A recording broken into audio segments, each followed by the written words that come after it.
Assalamualaikum warahmatullahi wabarakatuh. Halo Top People semuanya. Kita jumpa lagi bersama teman-teman tim advokasi peduli pemilu. Kali ini sudah hadir bersama kita ada Saudara Iqbal Sumarlan Putra, Halo.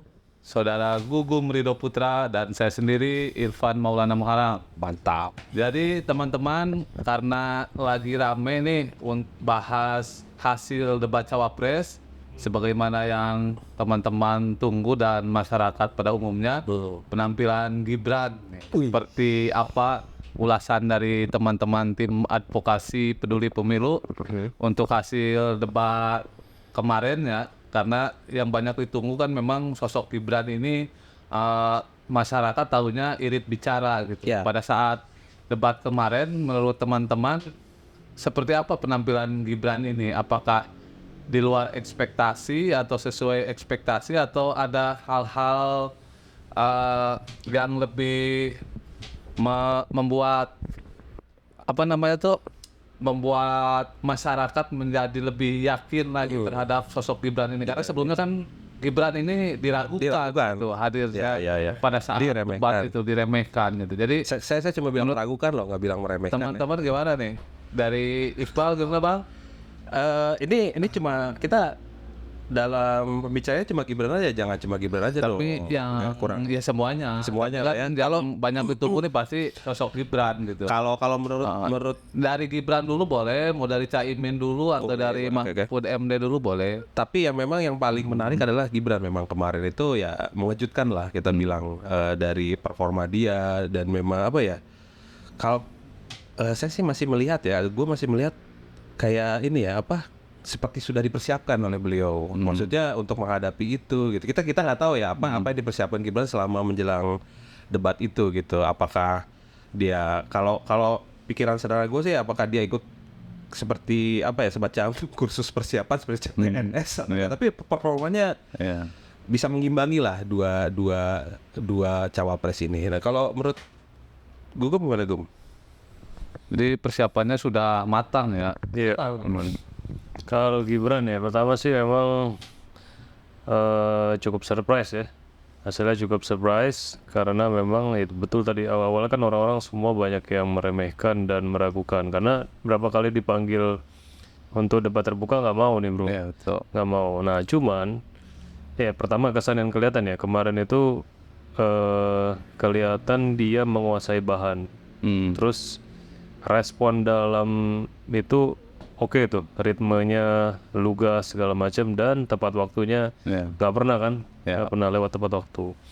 Nah tapi mungkin rasa efek kejut itu muncul juga karena ini bagian dari strategi bro. Iya betul. Nah strateginya gimana? Jadi karena emang beberapa kali tuh dikip dia nggak mau muncul bicara di publik yang banyak-banyak. Jadi kalau sama Caimin sama Pak Mahfud kan udah sering ngomong kan, udah sering ngomong di luar. Jadi pas besok itu debat tuh kayak nggak spesial lah. Orang udah tahu lah karakternya gitu kan. Karena yang ditunggu-tungguin ya betul-betul Gibran, semua mata tuh nungguin dia keselio lidah apa gitu kan. Ternyata dia udah mempersiapkan dengan sangat baik. Mungkin sebenarnya kemarin itu bukan performa yang wah banget, tapi itu ya memang Ya, maksudnya dari segi penyampaian pidato lebih lancar lah ya. Nah bisa jadi itu kemarin tuh memang ya itu pembawaan asli dia memang begitu. Tapi karena baru pertama kali orang ngelihat dan ternyata tertata rapi gitu, jadi wah udah kaget lah. Gimana? Tapi gini ya teman-teman, kalau saya melihat agak berbeda mungkin ya. Kalau saya melihat kan karakter Gibran yang memang sebelumnya berbeda dengan saat dia tampil di debat kemarin. Nah yang menonjol memang dia terlihat lebih lancar dalam menyampaikan pidato, visi dan misi dan menjawab pertanyaan lawan debat. Tapi saya melihat ada sisi dari ekspresi Gibran nih terlihat masih tetap kaku, tidak seluas Caimin atau Mahfud MD.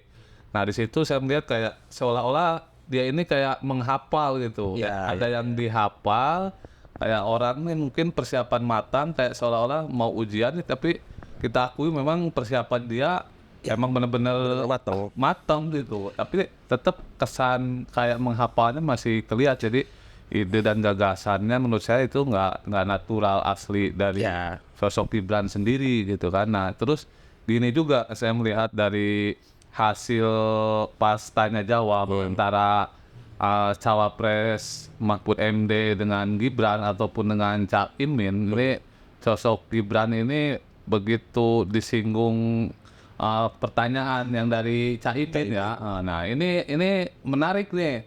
Ini saya jadi mengingatkan terhadap sosok bapaknya Gibran yaitu Jokowi pada saat debat 2014-2019, karena waktu itu saya lihat sendiri Jokowi debat dengan Prabowo. Jadi Gibran ini mengeluarkan, boleh dikatakan strategi lah untuk membuat lawan debatnya ini seolah-olah tidak paham apa yang ditanyakan. Tapi kalau menurut saya emang pertanyaannya yang tidak dimengerti gitu. Pertama pada saat Gibran menyampaikan pertanyaan terhadap Cak Imin yang khusus singkatan SGIE itu.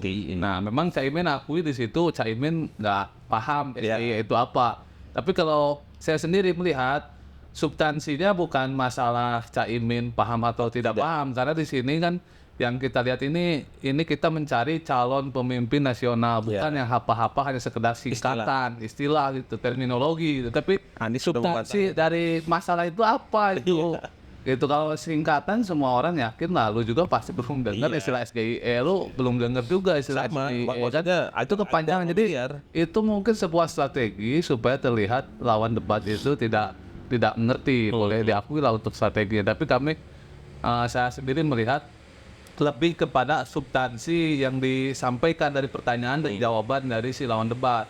Nah, dari pertanyaan si Cak Imin, dari pertanyaan Gibran itu dijawab dengan Cak Imin, setelah dijelaskan ya Cak Imin bisa menjawab dengan lugas, ternyata ya terkait dengan ekonomi syariah gitu. Begitupun pada saat Gibran menanyakan kepada Mahfud MD soal hukum waktu itu pembentukan IKN, bikin regulasi carbon capture storage. Nah, di situ kan Mahfud MD terlihat ada bingung juga, tapi substansinya tetap Mahfud MD menjelaskan regulasi itu ya harus sifatnya spesifik, perlu naskah. Jadi dari pertanyaan Gibran ini sangat singkat, simpel, yang ditonjolkan bukan mencari substansi, tapi sengaja membuat lawan debat supaya tidak paham gitu kan. Sangat simpel kan pertanyaannya.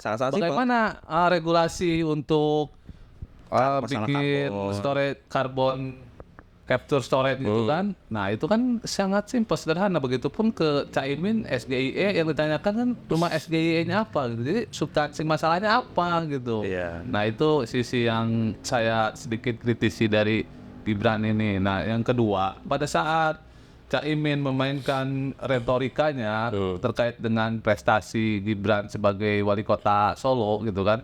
Nah, di situ kan Gibran sisi emosionalnya mulai terpancing. Nah, di situ saya mengingatkan lagi terhadap si sosok Prabowo pada saat ditanya soal isu HAM gitu. Jadi di sini saya melihatnya sosok Gibran ini di sisi lain ada mengikuti jejak Jokowi gitu. Nah, di sisi lain pada saat disudutkan masalah Solo, dia agak reaktif kan, seperti halnya Prabowo pada saat ditanya isu HAM, baik di debat 2019 waktu ditanya sama Yusuf Kala, ataupun di debat kemarin pada saat ditanya Ganjar ya Prabowo reaktif ya. Begitupun Gibran pada saat ditanya masalah Solo, dia reaktif juga. Nah, mungkin itu sisi emosionalnya Gibran. Nah, ini dari Gibran sendiri. Nah, mungkin dari teman-teman ada tambahan, mau dari Cak Imin atau Mahfud MD seperti apa kira-kira komentarnya? Coba Gung.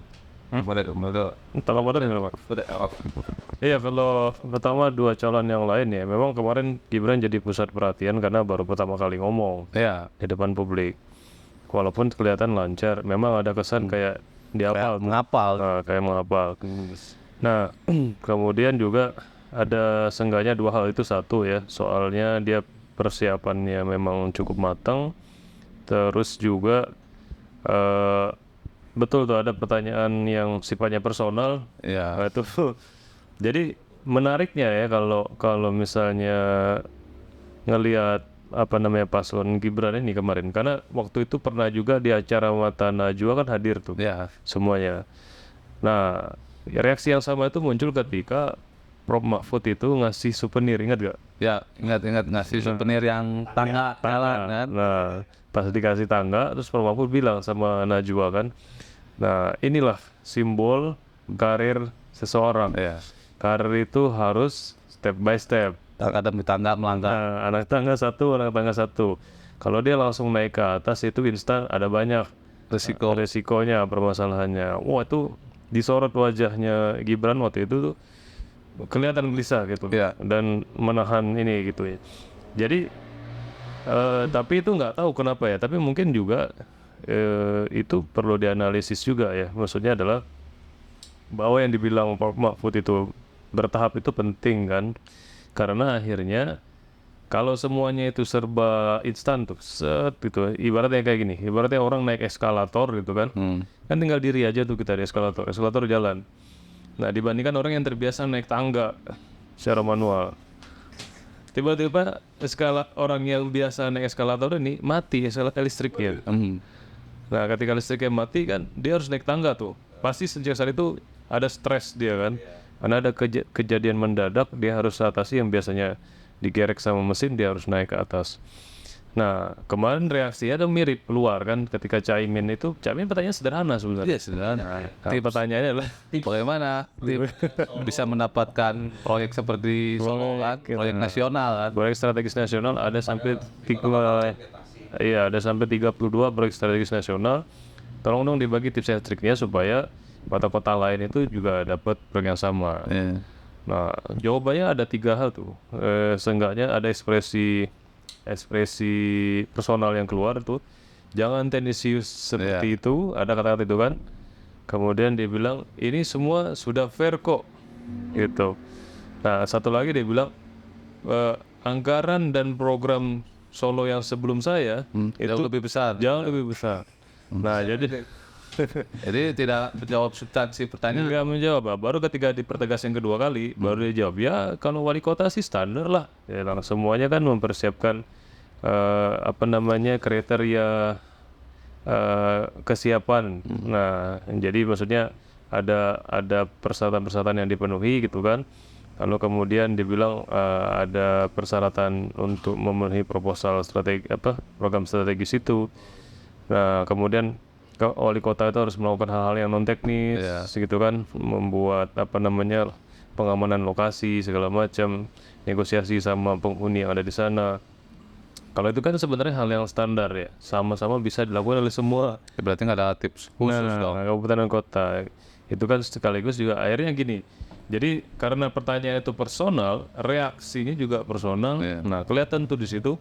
Jadi nggak objektif. Nah, bedain sama karakter Caimin loh. Caimin diserang juga waktu Itu SGIE itu. SGIE. Satu lagi yang Caimin ini kan potong tumpang loh. Nah, konsisten. Ya kan? Nggak konsisten kan? Itu kan diserang secara personal juga. Nah, tapi Caimin mungkin karena jam terbangnya udah oke di politik, nggak bergeming tuh. Iya betul. Sebetulnya ya kita percaya lah. Gue sih ngambil sisi lebih sederhana gitu. Buah itu akan manis ketika matang tepat pada waktunya. Matang di pohon, betul. Ibarat durian tuh enak matang di pohon gitu. Gua ambil sisi lebih simpelnya gitu aja gitu. Maksudnya ya memang gue nggak tahu ya, gue nggak menuduh. Cuman memang seperti ada Gibran nih kemarin tuh di drill dan ya kalaupun drill itu kan akan ketahuan apakah dia bener siap atau enggaknya kan. Kita deh kita mau manggung, kalau kita belum siap drill bagaimanapun, dipersiapkan bagaimanapun juga tetap pasti kita agak ketahuan groginya kan. Apalagi dalam skup ini ya forum debat cawapres ya, yang tentu saja kadang-kadang tidak bisa diprediksi kan pertanyaannya. Debat langsung tuh ya. Yang menarik itu ketika debat spontan. Nah, itu bisa ketahuan tuh kualitas kematangan dari sisi emosional seseorang ataupun kesiapan dia. Nah, sangat menarik gitu. Apalagi yang lucunya gini, ketika selesai debat capres-capres itu kan masing-masing calon ditanya oleh wartawan kan, dan Gibran kan waktu itu sudah cukup, tidak ada yang komen. Loh, kok gitu? Apakah dia menghindari pertanyaan dari wartawan atau kita nggak tahu kan. Pada akhirnya itu semuanya dijawab oleh Prabowo. Tapi kalau yang lain kayak Caimin sama Mahfud mereka menjawab lah seperti biasa, seperti itu gitu. Mungkin gitu, Pak Irfan. Iya lah, kalau Gibran kan kita sudah sama-sama melihat sendiri kan, ternyata ada yang beda pada saat penampilan debat kemarin. Nah, cuma kalau kita coba beralih ke paslon yang lain ya, Caimin lah, kadang kita Caimin. Nah, kalau Caimin memang secara public speaking dia oke, luwes lah ya. Cuma gua agak sedikit menyayangkan kemarin ya. Kenapa menyayangkan? Jadi dia terlalu banyak mengulang kata-kata selepet itu nih. Selepet. Nah, jadi kalau gua melihat gini ya, selepet itu kan dari bahasa Jawa ya. Di selepet gua juga baru tahu istilah selepet ya setelah adanya Caimin yang mempopulerkan selepet gitu kan. Ternyata selepet itu mencambuk temen pakai sarung kan. Nah, jadi mungkin ini apakah bagian dari strategi Caimin untuk menggayat suara santri gitu kan, berhubung beliau latar belakang dari NU Jawa Timur gitu kan. Jadi sampai ada yang hitung Caimin 15 kali itu bilang sopet gitu. Jadi kalau menurut gua sih terlalu bawaannya tuh emang dia basicnya humoris gitu. Tapi pada saat forum debat saat itu kalau sampai mengulang sampai 15 kali berturut-turut, kayaknya sisi elegannya jadi agak berkurang gitu. Nah, kalau ente sendiri gimana, Pak? Gue tanya balik. Caimin nih. Gue tanya balik. Menurut lo lebih baik istilah selepet atau gemoy? Ya kalau masalah istilah selepet, Ini kan soal peristilahan, soal gimmick kan? iya gimmick Soal gitu. gimmick kan. Pada akhirnya nggak menyentuh kepada materi kan? Iya. Akhirnya debat kemarin itu dari waktu 4 menit kan, ya gue hitung ya 1 menit itu habis oleh istilah Selepet. bahkan kalau Mahfud itu lebih ke historis habis di situ Iya. gitu. Jadi artinya hampir gue bicara semuanya, hampir setiap calon itu nggak menjawab ke pertanyaan gitu. Ya termasuk Caimin. Selepet itu adalah salah satu bentuk disruption. Ya, terus selepetnomik ya. Selepetnomik ya. Selepetnomik. Itu istilah baru itu betul. Istilah baru. Aduh, ya bisa jadi mungkin karena basicnya adalah Caimin adalah santri, bisa jadi. Tapi ya apakah itu bisa menggait suara-suara santri atau tidak kan itu hal lain gitu. Kita tahu lah kalau ya itu soal jargon sah-sah saja gitu. Mereka mau bilang selepet atau gemoy, tapi kan yang pasti yang kita butuhkan adalah visi misi yang konkret gitu loh. Pemilu kita ini belum ada istilahnya tuh belum ada visi misi yang konkret yang benar-benar diutarakan oleh setiap calon itu gitu, yang benar-benar serius gitu. Realistis. Nah, Semua pasti serius kan. iya, coba ya kalau gitu ya artinya agak-agak ini juga ya, masih mengambang lah. Kalau gue jujur kemarin masih kurang oke lah. Ngawang-ngawang. Iya, masih ngawang-ngawang. Bahkan kemarin waktu gue dengar di radio tuh yang sama Gugum, gue nggak tahu radio apa ya, gue lupa. Ada pas dibuka penelpon ini, bro, bapak-bapak marah-marah. Apa nih 3 calon nih? Istilahnya apa ya? Apa nih? Semua calon nih sama aja nih. Gimik gitu ya. Wah, gimmick nih, gini-gini. Tetap aja nih susah. Saya beli ini susah. Waduh. Apa? Ini radio berani banget ya, nggak disaring. Apakah itu suara asli masyarakat sebenarnya kan? Kita Kalau 3 orang semua dinilai seperti itu berarti asli lah. ada 3 penelpon loh, bro. Marah-marah loh, isinya loh. Semua marah-marah loh. Semua paslon loh. Nah, itu apakah menggambarkan suara asli suara asli? masyarakat? Nah, berarti kan artinya masyarakat sudah lelah gitu dengan gimmick-gimmick, udah lah. Maksudnya kalau memang semangat membangun, pokoknya realistis gitu loh. Jangan sampai bawa konsep-konsep. Kalau ini mau sampai kapan? Bukan sekedar istilah asing juga yang yang Terminologi canggih asing. ini. Oh, ini singkatannya. Itu apa bedanya dengan Vicky artis yang Vicky Vicky Prasetyo, bro? Gitu. Oke, mungkin dari Gum nih. Ente Gum, Caimin gimana kira-kira nih Sekaligus saja ya. tampilannya? Tadi itu ya Gibran tadi kan main istilah kata aja ya. Iya, istilah kata aja sebenarnya orang biar nggak ngerti ini pertanyaannya apa gitu. Dan kelihatan itu udah di set up juga. Ya strategi kayak dulu lah Jokowi kan waktu nanya apa singkatan TPID kan sama Prabowo terus Jadi unicorn gitu kan. lebih ke arah Sama itu. Apa bedanya kan? ngetes pihak lawan aja tuh. Ya kalau kata Anies kan bisa dicek di Google tuh. Nah sekaligus nih kalau Caimin sama Prof Mahfud kemarin tuh juga performanya belum maksimal ya. Pertama Caimin kan sebenarnya orangnya humoris, kasual, itu fleksibel orangnya, punya determinasi sebenarnya oke tuh dia tuh. Tapi bener tadi mirip kayak performa Anies di awal juga. Jadi kalau Anies itu awal itu fokusnya nyerang terus kan, jadi gagasannya nggak keluar juga. Nah Caimin ini fokus ngomongin selepet sebenarnya. Hampir 15 kali Nah, sopet.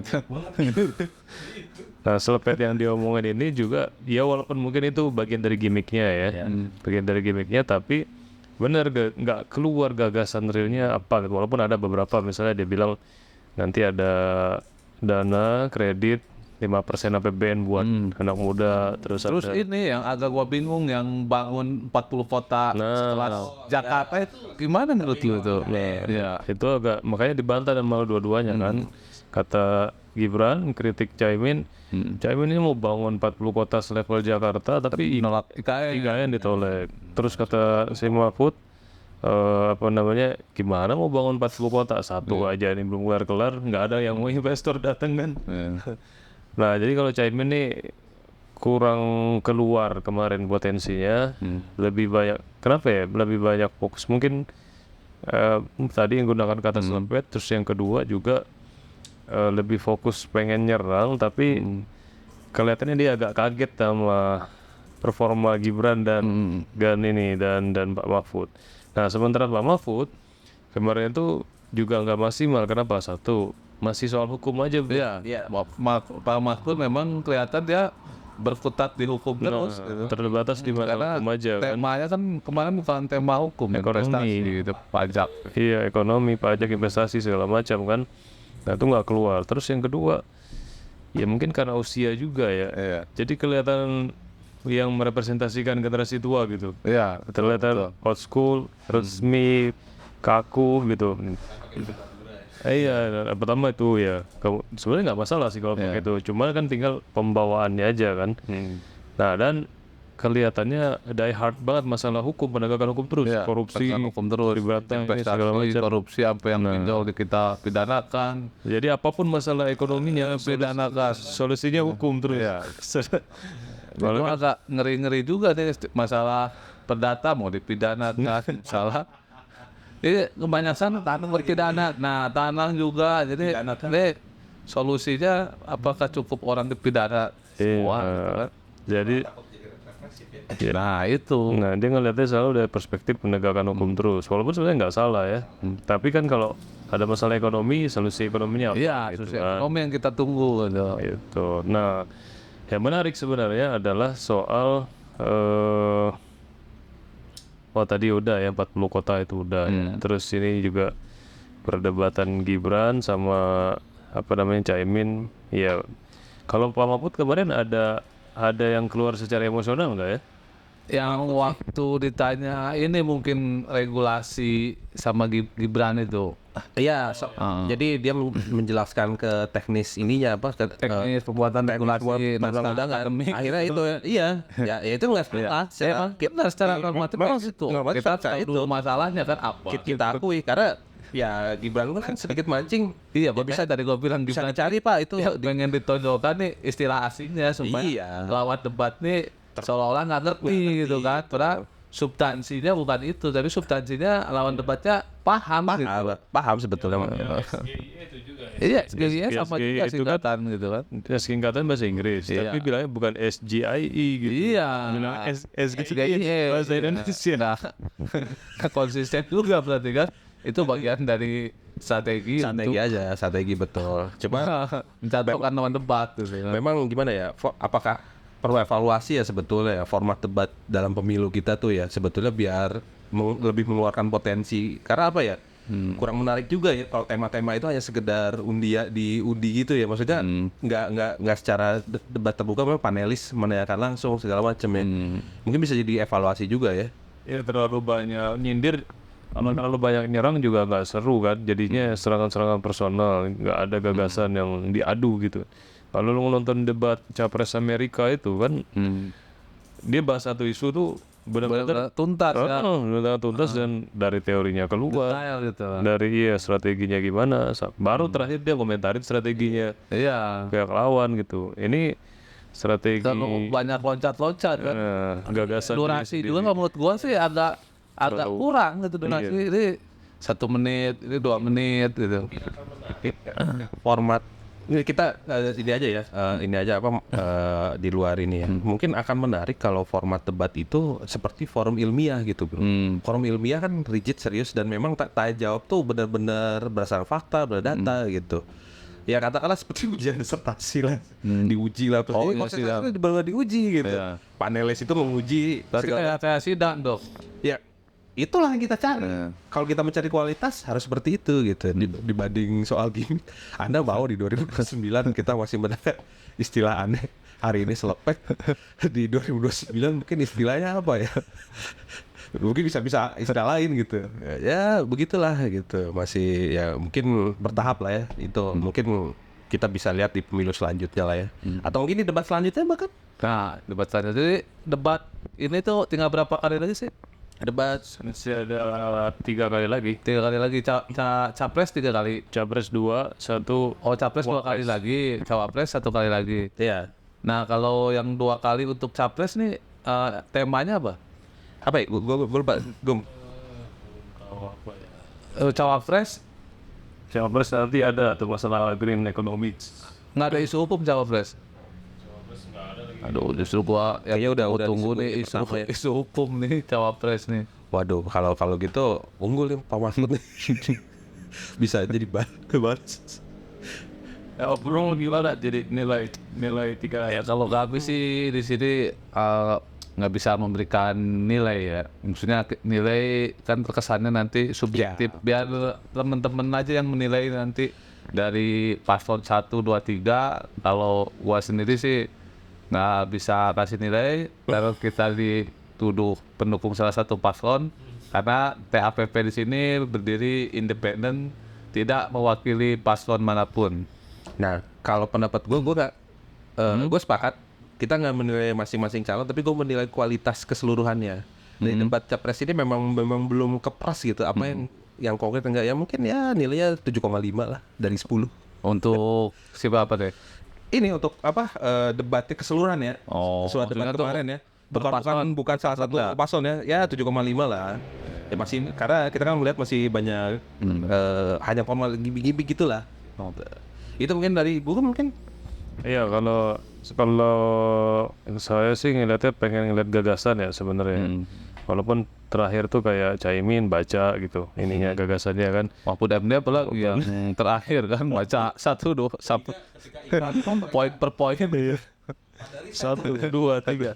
Dan ada yang menarik tuh dari Pak Mahfud tuh. Setiap kali habis selesai ngomong udah selesai. Iya kan? Nah, dan kalau di Mas Gibran, gerakan-gerakan ini masih ada, bro. Oh iya. Lihat kan? Iya, masih. Itu baru udah ditegur Masih. apa KPU. Nah, ini gua mau nanya juga nih. Ini kan Gibran nih udah pernah ditegur ya dari yang kejadian Ya, yang baca Capres. Nah, sekarang kalau ditegur kedua itu apakah ada peningkatan status nih? Konsekuensinya apa gitu kalau cuma tegur lagi. Kalau apa nggak ada efeknya? Nggak ada efeknya sebetulnya, cuma hanya teguran 1, 2, nggak ada imbasnya. Maksudnya Paling keras apa sih ini pelanggaran Bawaslu itu? Ada diskualifikasi nggak sih? nggak ada, Nggak ada, kan? nggak ada itu soal Berarti kalau- karena dalam acara debat Nggak ini dong ya. Maksudnya kurang. KPU ini kayak madul juga gitu. KPU Bawaslu terus. Ya mohon maaf, emang kalau cuma tegur gitu loh, ya ngapain gitu kan? Iya, mungkin kalau gue boleh berpendapat ya, mungkin itulah wujud ekspresifnya Gibran ya. Mungkin setiap dia merasa kalau kita mah butuh semangat lah. Ya. Ketika kita udah down, ayo peluk gua gitu kan. Kalau gue punya teman musisi nih, kalau lagi manggung musik kalau memang udah panggungnya udah nggak, ini kan kurang semangat gitu. Mungkin itulah cara Mas Gibran untuk menaikkan semangat juga gitu, membakar semangat gitu yang, tapi pada akhirnya ada konsekuensi kan. Teguran itu Konsekuensinya ya itu tegur lagi. gitu ya. Memang kalau anak muda agak-agak gitulah, agak-agak ngehe lah kalau bahasa itu, mungkin agak-agak gimmick gitulah. Seperti itu. Oke. Berarti Bawaslu nih, biar temen-temen people tahu, bisa nggak Bawaslu nih mendiskualifikasi paslon? Terkait apa? Terkait yang tadi? terkait ya pelanggaran pemilu gitu. Oh, Ya keseluruhan mau dalam debat, mau dalam apa tuh. kalau Bisa dalam nggak itu debat sih dia? nggak bisa. Yang bisa diskualifikasi cuma karena money politik, TSM itu. Ya tapi itu kewenangannya ada di Bawaslu. Kewenangan ada Bawaslu, bisa lewat laporan, bisa lewat dia temukan sendiri. Cuman kalau yang kemarin debat itu, mestinya Bawaslu bisa komentar tuh. Maksudnya, ya gerakan-gerakan kayak tadi itu kan harus ada, kan ditonton. Ini masalahnya kan udah yang kedua kali. Iya, itu kan tinggal dikasih tahu ya. Masalah itu kan sudah diberitahu tata tertib. Nah, cuman memang ke sini tata tertibnya nggak dibuka secara publik ya. Hanya untuk peserta aja kayaknya tuh. Gitu ya. Nah, tapi memang, nah kalau Caimin kan kemarin tuh ngejatuhin mic ya. Peletak gitu kan. Ngejatuh. Ini apa memang jatuh insiden Jatuhin nggak sengaja? nggak sengaja. Jadi kan agak sempat terhenti tuh obrolannya kan. Nah, lalu ada pemandangan yang menarik juga dari sorot wartawan. Pak Prabowo narik Pak Bahlil. Siapa? Bahlil. Tapi agak lebay sih media kan bilangnya. Oh iya lah, Di Jawa mungkin karena Lagi tingkat semangat. kedekatan Iya, lagi juga semangat. Mungkin kata gua kalau dia Bahlil. kali ya. Agak ditarik. Iya, overall sih, tapi ya debat kemarin dibilang, tapi agak kurang klimaks ya. Iya kurang greget ya. Agak jadi Saya poin dari Masih kalau gua sih masih melihatnya masih greget. masih Lah, ya. mantap. Iya, kalau mau dibilang 7 agak kurang sih kemarin tuh. Karena memang dari segi gagasan tuh masih abstrak ya. Iya. Tadi kalau dari Pak Prabowo sama Gibran 02 tuh yang bagi-bagi makanan masih belum. Nah itu Kena gua sih. ini perasaan tiap kampanyenya bagi-bagi susu sama apa yang digaungkan nih bagi-bagi makan siang. susu sama makan siang gratis. Makan siang gratis ya. Nah itu menurut teman-teman nih gimana nih seandainya nanti Prabowo Gibran terpilih untuk anggaran makan siang gratis dengan susu gratis, nah itu kira-kira realisasinya seperti apa?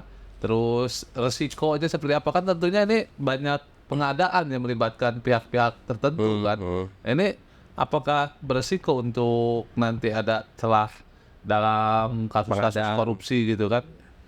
Sebenarnya ya, Sendiri nilainya seperti apa nih? ya apa nilai atau Ya maksudnya intinya apa itu untuk realisasi ke depannya dikaitkan dengan anggaran dan resiko adanya celah untuk oknum-oknum tertentu melakukan tindak pidana korupsi gitu. betul. Sebetulnya bagi-bagi makanan gitu kan bukan hal baru ya sebenarnya. Kita kan punya Bulog ya sebenarnya. Sebenarnya harusnya Bulog lah yang bikin operasi pasar. Daripada kita memberi makan siang, lebih baik kan udah operasi pasar aja Bulog. Beras murah, sembako murah. Lebih tepatnya selama ini kan Bulog kalau melakukan operasi udah ini kan udah menjangkau ke seluruh wilayah kan. Nah, maksudnya kalau gini kan sama aja gitu. Apakah akan menyelesaikan masalah? Enggak. Tapi program stunting itu kan apa untuk anak-anak SD ya. Iya. Nah, tapi banyak juga nih pakar kesehatan katanya kalau stunting itu sebenarnya harus dari pas ibu hamil dari dalam kandungan. Iya, gue sepakat. Jadi kalau masalah stunting itu nggak cuma hanya susu loh, karena ada beberapa anak juga nggak alergi susu, alergen apa laktos. Nah, gimana itu kok buat anak laktos? Gizi itu bukan itu. Ah itu kan kita kembali lagi ke era orde baru. Apa pasar lima sempurna? Udah itu aja dari gizi keluarga. Cukup sesederhana itu hidupkan posyandu. Nah, posyandu bisa jadi solutif. Kenapa nggak hidup daripada kita bikin gagasan baru? Kenapa nggak kita menghidupkan gagasan lama dengan formasi yang baru seperti itu gitu? Kalaupun memang mau ya untuk meningkatkan gizi masyarakat seperti itu. Nah, hampir yang ditonjolkannya kan susu sama itu. Jadi Sama makan siang gratis. Waduh. Ya agak-agak ini juga ya kalau makan siang gratis kita nggak malah masyarakat tuh akan ketergantungan. Ini kayak apa ya? Kalau gue melihat contoh-contoh di beberapa negara yang memasuki era depresi ya, bahkan Amerika dikasih kupon itu kayak negara miskin ya, gitu. Dikasih makan gratis. Apalagi kemarin bilang kan, itu kalau nggak salah ya. Sorry kalau gue salah. Ya nanti warteg-warteg itulah yang ini loh. Jadi kan kemarin dengar kan, itulah yang nanti ini gimana loh? Apakah nanti warteg itu ngerembes ke negara? Nih. Ini loh. Ini yang makan si A si B si C. Saya yakin gitu. itu pakai kartu nanti. Apakah kartu makan siang gratis? Menunya nanti dibatasi apa Sampai orang ada. bisa jadi lapar nih, ada kartu makan nih, nanti waktu itu nah itulah dengan Tapi program bantuan-bantuan gitu sebenarnya sekarang itu kan dari dulu juga udah ada tuh. dulu juga ada. Cuma yang gua lihat tuh di masyarakat sendiri nih, apa kurang efektif juga gitu. Iya. Karena banyak juga orang yang memanfaatkan program-program itu, orang mampu pura-pura miskin karena pengen dapat bantuan gitu. Nah, dari ente sendiri gimana? Gimana tuh Bung, soal bagi-bagi makan siang gratis sama susu nih? Hampir semua sih ya, maksudnya belum ada gagasan yang bisa mendaya gunakan gitu, memampukan membangun kapasitas orang, apakah itu intelektual, apakah itu kemampuan dia untuk entrepreneurship misalnya, jadi punya kemampuan untuk mandiri berusaha. Rata-rata sih tiga-tiganya tuh ngasih gagasannya konsumtif semua, konsumtif terutama yang tadi makan sama susu ya, susu udah jelas tuh konsumtif. Orang disuapin gitu, dikasih makanan, dikasih ikan. Nah kemudian juga oke lah dari sisinya Promak Food itu ada pengen bangun Paskes kan, membangun Paskes kesehatan, mungkin itu dibutuhin. Tapi sebenarnya yang lebih penting dari itu jumlah tenaga kesehatannya sih, gimana tuh meningkatkan, lalu setelah menambahkan jumlahnya juga meningkatkan kualitas kemampuannya dia. Nah kalau kita mau pelayanan kesehatan bagus ya sejauh ini ya banyak dari gua aja berobat sampai ke Singapura kan beberapa kali gitu. Jadi kualitas SDM untuk itu juga perlu ditingkatin. Nah, Paslon 01 juga nawarin masalah kemudahan pemilikan rumah itu. Ya belum tentu juga itu jadi efektif tuh di lapangan kan, karena waktu di DKI kan DP 0%. Terkendala juga kan sama kondisi ekonomi. Jadi kadang-kadang kebiasaan bikin kebijakan itu memang dari Yang populis. yang populis gitu dan konsumtif gitu. Nah terutama yang BLT itu ya, kalau gue sih kurang setuju kalau itu diterusin, karena rawan loh dimanfaatin jadi money politik terselubung. Nah karena kejadian di pilkada ada kan, jadi ada satu wali kota calonnya kemudian didukung dan dibeli dimenangkan dengan program resmi sih, tapi ada sisipan-sisipan kampanye terselubung itu.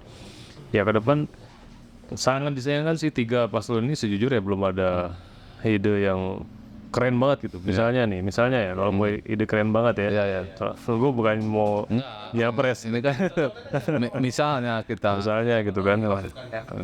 Nah misalnya adalah gimana memastikan para sarjana yang baru lulus itu nggak cuman dia bergantung dengan bekerja, tapi dia bisa menciptakan lapangan kerja. Nah misalnya yang sederhana profesi kita lawyer gitu ya, baru lulus tapi dipastikan dibikin sebuah program yang kalau dia ikut program itu katakanlah setahun atau kurang dari itu dia udah bisa nyari klien sendiri. Nah misalnya tuh, atau pembentukan wirausaha, katanya kan dibilang dibikin 19 juta lapangan kerja kata si pasangan calon nomor 2 kan. Ya nggak cuman bikin lapangan kerja, menciptakan gitu, tapi membuat mereka mandiri dan jadi entrepreneur sendiri.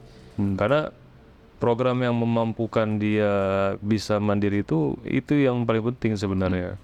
Karena kan kalau mindsetnya dia pengen bekerja, satu hari nanti ada pandemi lagi kayak kemarin, bubar caranya. itu lu lebih cenderung ke pembangunan SDM-nya ya? SDM sama program-program yang sifatnya produktif bro, bukan yang konsumtif. Ini kan kayak dikasih uang, BLT kan duit, kasih sembako, bener kata Ibu tadi, kayak negara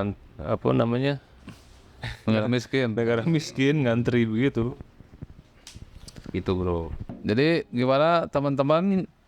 Bin udah panjang juga kita ya diskusi ya. Udah hampir 1 jam nggak berasa. Ya kita akhiri dulu. Tapi Paul nanti untuk konten selanjutnya apalagi debat capres. Boleh kita tunggu, mungkin kita ada rencana mungkin ya live reaction mungkin bisa jadi ya.